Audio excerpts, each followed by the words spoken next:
Olá, graça e paz, que a paz de Cristo seja abundante na tua vida e que a graça do Senhor seja uma realidade sobre você neste dia. Para nossa reflexão, quero ler Isaías capítulo 9, a partir do versículo 1, que diz assim: Contudo, não haverá mais escuridão para os que estavam aflitos. No passado, ele humilhou a terra de Zebulon e de Naftali, mas no futuro honrará a Galileia dos gentios, o caminho do mar, junto ao Jordão. O povo que caminhava em trevas viu uma grande luz. Sobre os que viviam na terra da sombra da morte, raiou uma luz. Queridos, esse texto fala de uma transformação que só Cristo pode proporcionar. Uma transformação no ambiente, numa nação, numa casa, numa família e na vida de uma pessoa. O versículo que nós acabamos de ler fala de uma situação horrível. Isaías está fazendo uma profecia, falando de Jesus e mostrando um contexto terrível entre trevas e luz. Os dois primeiros versículos que lemos agora falam da situação de uma nação sem Deus, de um povo sem Deus, de uma vida sem Deus. Fala que é lugar de sombra, de morte, de trevas, de escuridão, de dificuldade, de humilhação. É bem interessante que esta é a situação de todo aquele que ainda não tem Jesus como Senhor e Salvador da sua vida. Mas a partir do versículo 3 começa a ter uma mudança incrível.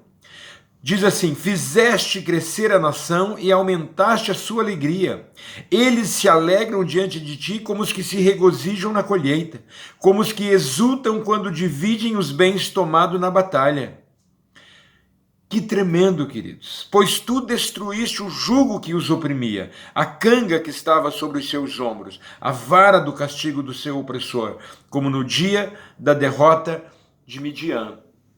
A partir do versículo 3, nós começamos a ver que muda a cena. E por que muda a cena? Porque chega o Messias. O profeta Isaías está fazendo uma profecia a respeito do que aconteceria na terra quando Jesus estivesse chegando. Alegria multiplicada, tudo que é do opressor é quebrado, é destruído. O guerreiro inimigo, ele é vencido, porque Jesus chegou. Qual foi a causa disso, queridos? O versículo 6 começa a nos mostrar a causa. Porque um menino nos nasceu, um filho nos foi dado, e o governo está sobre os seus ombros. Ele será chamado Maravilhoso, Conselheiro, Deus Poderoso, Pai Eterno, Príncipe da Paz. Tudo aconteceu porque um menino nos nasceu. Não fala de arcanjo, de serafim, de querubim, de anjo, fala um menino, um menino. Lucas, ele diz... Lucas no capítulo 2, versículo 16, ele diz: então correram para lá e encontraram Maria e José e o bebê deitado na manjedoura. O que isso nos mostra, queridos? Que Jesus se fez gente, se fez humano. É Deus se fazendo humano para derramar graça, para derramar restauração sobre uma nação, sobre um povo, sobre uma família, sobre uma vida, queridos. E é exatamente isso que Jesus veio trazer: transformação de uma família, de uma pessoa, de um ambiente, de uma cidade, dependendo de como a nação se joga em Deus. A Bíblia diz que feliz é a nação cujo Deus é o Senhor. Quando Deus é Senhor de uma nação, as coisas acontecem naquela nação. E qual foi o resultado disso? O versículo 7 diz assim: ele estenderá o seu domínio e haverá paz sem fim sobre o trono de Davi e sobre o seu reino, estabelecido e mantido com justiça e retidão, desde agora e para sempre. O zelo do Senhor dos Exércitos fará isso. Olha que tremendo, queridos. Resultou em paz sem fim.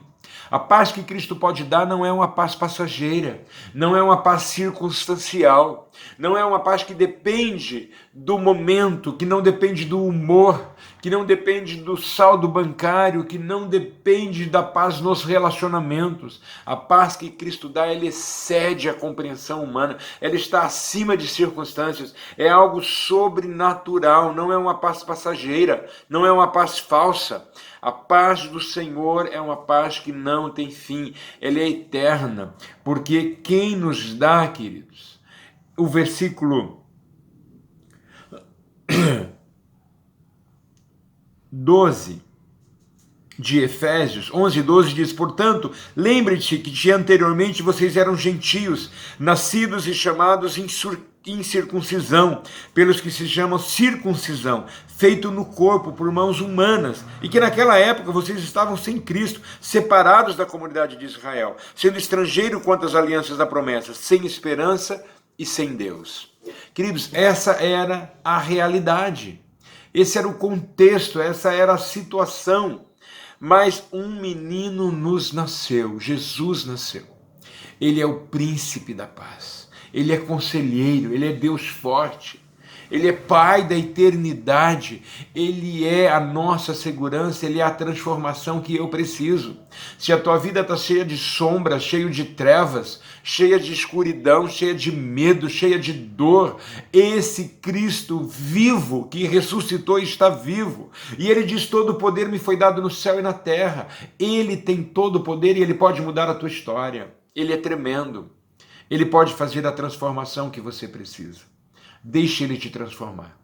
Porque quando ele chega, chega paz, chega luz, chega vida, chega alegria, chega razão de viver, chega motivos para sonhar. Ele é maravilhoso e ele pode mudar a tua história. Só em Cristo nós temos essa garantia e essa certeza.